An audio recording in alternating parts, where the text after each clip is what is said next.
2026 June 11 ലോകം വീണ്ടും ഒരിക്കൽ കൂടി ഒരു പന്തിന് പിന്നാലെ ഓടാൻ തുടങ്ങുകയാണ്.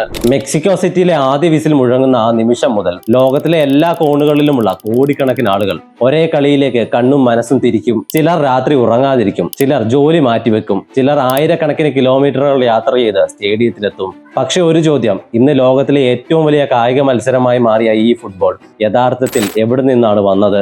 ചൈനയിലെ മിലിറ്ററി ട്രെയിനിങ്ങിനിടയിൽ കളിച്ചിരുന്ന ഒരു പഴയ കളിയിൽ നിന്നോ, അതോ 2000 വർഷങ്ങൾക്ക് മുമ്പ് ഗ്രീസിലും റോമിലും ആളുകൾ കളിച്ചിരുന്ന പന്ത് കളിയിൽ നിന്നോ? പാരീസിലെ ഒരു ചെറിയ മുറിയിൽ വെച്ച് വെറും 7 രാജ്യങ്ങൾ ചേർന്ന് തുടങ്ങിയ ഒരു സീക്രട്ട് മീറ്റിംഗ് എങ്ങനെ ഇന്ന് ലോകത്തിലെ ഏറ്റവും ശക്തമായ ഫിഫ എന്ന കായിക സംഘടനയായി മാറി? ആ വളർച്ചയ്ക്ക് പിന്നിൽ വലിയൊരു കഥയുണ്ട്. വെറും സ്വപ്നങ്ങളും ദീർഘവീക്ഷണവും മാത്രമല്ല അതിനുള്ളത്. അതിശയിപ്പിക്കുന്ന അധികാരവും കോടികളുടെ പണമിടപാടുകളും ആരും അറിയാത്ത അഴിമതികളും വലിയ വിവാദങ്ങളുമുണ്ട്. പക്ഷെ അതിലും അപ്പുറം ലോകത്തെ മുഴുവൻ ഒന്നിപ്പിക്കുന്ന ഒരു മാജിക് ആ കഥയിലുണ്ട്. ഇതാണ് ഫിഫയുടെ യഥാർത്ഥ കഥ. As the full-time whistle goes, and Brazil are champions of the world once more. It's Mbappe! Oh my word! Kings of football for the third time, and the tears will fall. ഫിഫയുടെ കഥ അറിയുന്നതിന് മുമ്പ് നിങ്ങൾ ഒരു കാര്യം അറിഞ്ഞിരിക്കണം. ഇന്ന് ലോകത്തെ ഏറ്റവും കൂടുതൽ ആരാധകരുള്ള ഫുട്ബോൾ കളി എവിടെ നിന്നാണ് വന്നത് എന്ന്.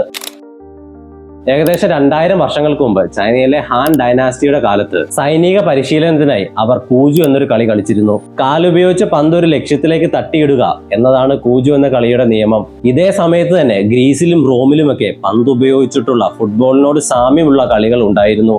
ഓരോ നാട്ടിലും അവർ അവരുടേതായ രീതിയിലായിരുന്നു ഈ കളി കളിച്ചിരുന്നത്. അങ്ങനെ നൂറ്റാണ്ടുകൾ കടന്നുപോയപ്പോൾ ഈ കളി യൂറോപ്പിലേക്കും പടർന്നു. പക്ഷെ അവിടെ ഒരു പ്രശ്നം ഉണ്ടായിരുന്നു. ഈ കളിക്ക് കൃത്യമായ നിയമങ്ങളില്ലായിരുന്നു. ചിലയിടങ്ങളിൽ കാലുകൊണ്ട് മാത്രമേ പന്ത് തട്ടാവുള്ളൂ, ചിലയിടങ്ങളിൽ കൈകൊണ്ടും പന്ത് പിടിക്കാം. ഒരു ഗ്രാമത്തെ നിയമമല്ല അടുത്ത ഗ്രാമത്തിലുള്ളത്. അങ്ങനെ പലപ്പോഴും കളി കയ്യാങ്കളിയിലായിരുന്നു അവസാനിച്ചിരുന്നത്. എന്നാൽ ഈ കൺഫ്യൂഷനൊക്കെ അവസാനിപ്പിച്ച് 1863 ഇംഗ്ലണ്ടിൽ വെച്ച് ഫുട്ബോളിന് ആദ്യമായ ഒരു ഒഫീഷ്യൽ റൂൾ ബുക്ക് ഉണ്ടാക്കുകയാണ്. അവിടെ വെച്ചാണ് നമ്മൾ ഇന്ന് കാണുന്ന മോഡേൺ ഫുട്ബോൾ ജനിക്കുന്നത്. പക്ഷെ അതോടെ പുതിയ ചില ചോദ്യങ്ങളും ഉയർന്നു വന്നു. ഇംഗ്ലണ്ടിന് അവരുടെ രാജ്യത്തെ കളി നിയന്ത്രിക്കാം, പക്ഷെ ലോകം മുഴുവൻ കളിക്കുന്ന ഈ കളിയെ ആരാണ് നിയന്ത്രിക്കാൻ പോകുന്നത്?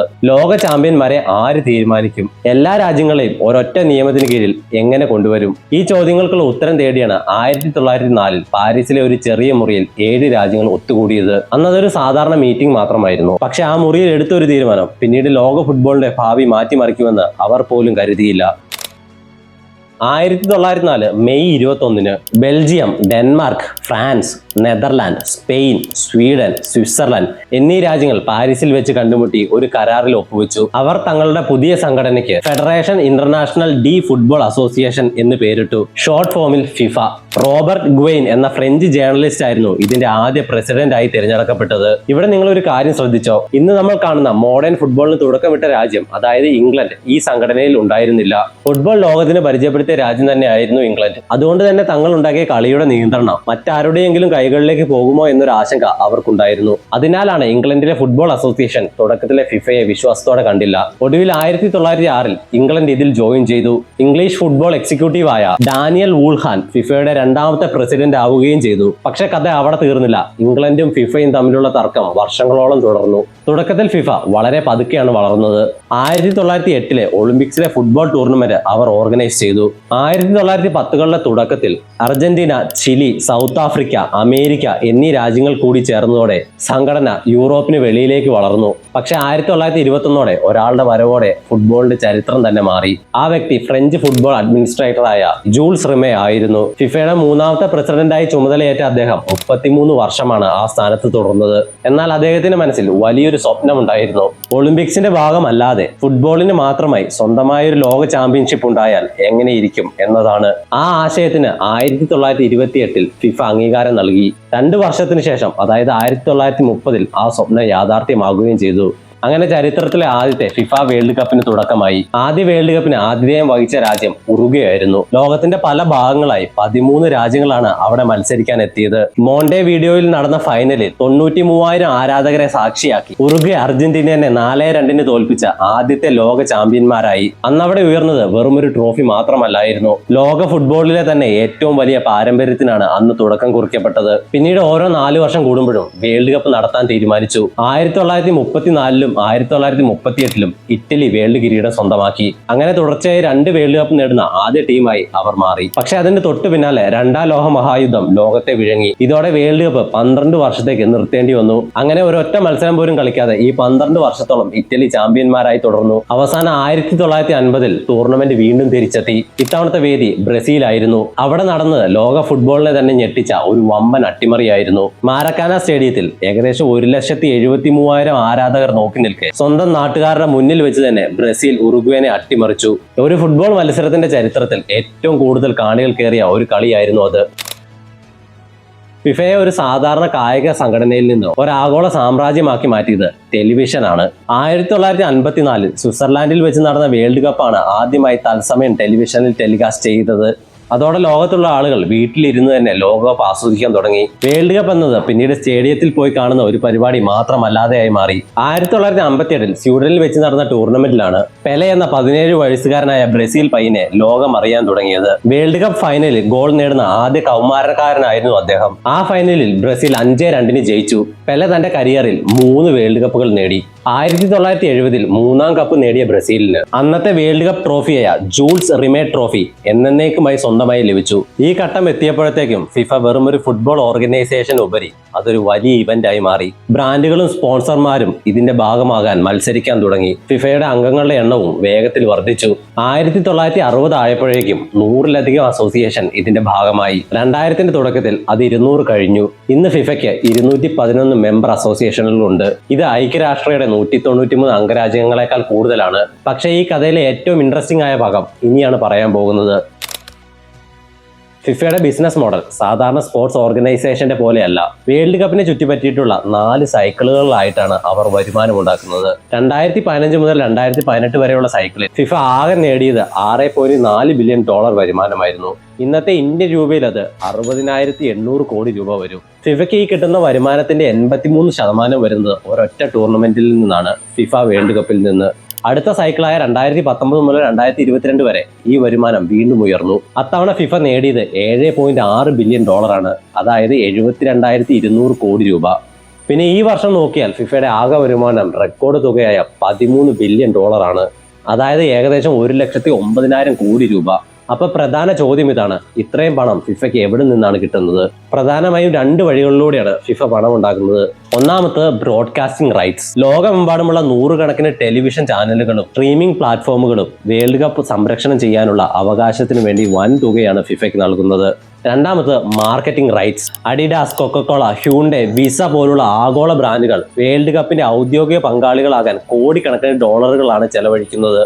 പക്ഷേ ഇതൊന്നുമല്ല ഏറ്റവും ഞെട്ടിക്കുന്ന കാര്യം, ഫിഫ ഒരു സാധാരണ കമ്പനിയല്ല, അതൊരു നോൺ പ്രോഫിറ്റ് ഓർഗനൈസേഷൻ രജിസ്റ്റർ ചെയ്തിരിക്കുന്ന ഒരു സ്ഥാപനമാണ്. അതിലും രസകരമായ മറ്റൊരു കാര്യമുണ്ട്. വേൾഡ് കപ്പ് സംഘടിപ്പിക്കാൻ ആഗ്രഹിക്കുന്ന രാജ്യം ടൂർണമെന്റിന്റെ നടത്തിപ്പുമായി ബന്ധപ്പെട്ട ചെലവുകൾ വഹിക്കുമെന്ന് മുൻകൂട്ടി ഉറപ്പ് നൽകണം. സ്റ്റേഡിയങ്ങൾ, അടിസ്ഥാന സൗകര്യങ്ങൾ, സുരക്ഷാ സംവിധാനങ്ങൾ, ഗതാഗത സൗകര്യങ്ങൾ തുടങ്ങിയ വൻ ചിലവുകളുടെ കൂടുതൽ ഭാഗവും ഹോസ്റ്റ് ചെയ്യുന്ന രാജ്യം തന്നെ വഹിക്കണം. കളി തുടങ്ങുന്നതിന് മുമ്പ് തന്നെ ഹോസ്റ്റ് ചെയ്യുന്ന രാജ്യങ്ങളിൽ നിന്ന് ഫിഫ എഴുതി വാങ്ങുന്ന ഗ്യാരണ്ടിയാണിത്. ജസ്റ്റ് ഒന്ന് ആലോചിച്ച് നോക്കാം, 10,000 കോടികൾക്ക് മുകളിൽ വരുമാനമുള്ള ഒരു സംഘടന, ലോകത്തിലെ ഏറ്റവും വലിയ ബ്രാൻഡുകളിൽ നിന്നുള്ള സ്പോൺസർഷിപ്പുകൾ, ടെലിവിഷൻ റൈറ്റ്സിൽ നിന്ന് ബില്യൺ കണക്കിന് ഡോളറുകൾ. പക്ഷെ ടൂർണമെന്റ് നടത്തുന്ന വലിയൊരു ചെലവും ഹോസ്റ്റ് ചെയ്യുന്ന രാജ്യം തന്നെ വഹിക്കണം. അതുകൊണ്ട് തന്നെ ഫിഫ വെറും ഒരു ഫുട്ബോൾ സംഘടന മാത്രമല്ല, ലോകത്തിലെ ഏറ്റവും ശക്തവും ഏറ്റവും കൂടുതൽ വരുമാനം സൃഷ്ടിക്കുന്നതുമായ കായിക സ്ഥാപനങ്ങളിൽ ഒന്നാണത്.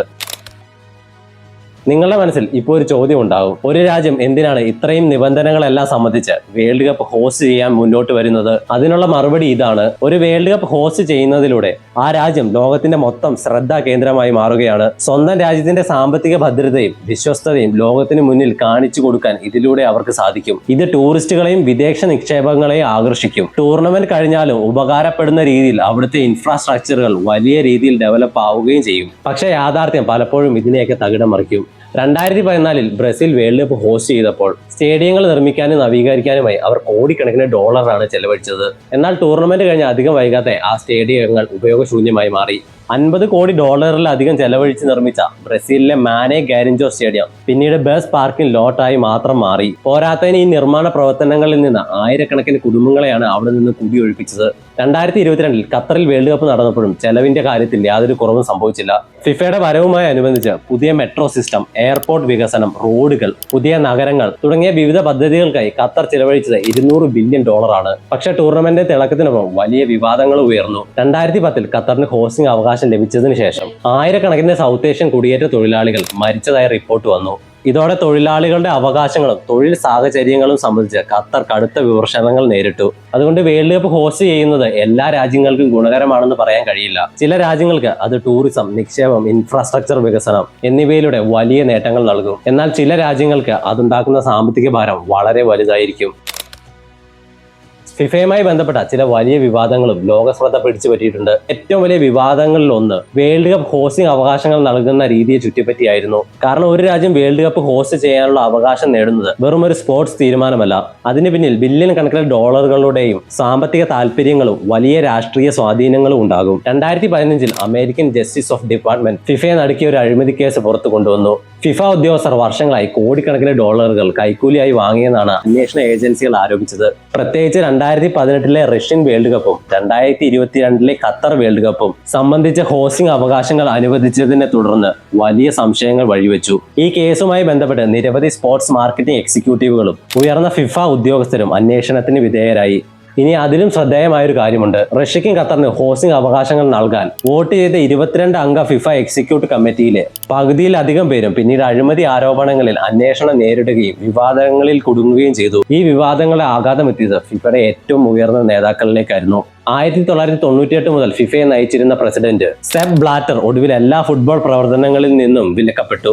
ഏകദേശം 2 പതിറ്റാണ്ടോളം ലോക ഫുട്ബോളിനെ നിയന്ത്രിച്ചിരുന്ന വ്യക്തി അങ്ങനെ അധികാരത്തിൽ നിന്ന് പുറത്തായി. ഈ സംഭവങ്ങൾ ഫിഫയുടെ വിശ്വസ്തതയെ വലിയ രീതിയിൽ ബാധിച്ചു. ഒരു ഘട്ടത്തിൽ ലോകത്തിലെ ഏറ്റവും ശക്തമായ കായിക സംഘടനത്തിൽ ഒന്നായ ഫിഫ പോലും ഗുരുതര പ്രതിസന്ധിയിലാണെന്ന് പലരും കരുതി. പക്ഷേ ഫിഫ തകർന്നില്ല. പകരം സംഘടനയിൽ നിരവധി പരിഷ്കാരങ്ങൾ നടപ്പിലാക്കി. 2016 പുതിയ ഓഡിറ്റ് ആൻഡ് കംപ്ലയൻസ് കമ്മിറ്റി രൂപീകരിച്ചു. ഗവർണൻസ് സംവിധാനങ്ങൾ പരിഷ്കരിച്ചു.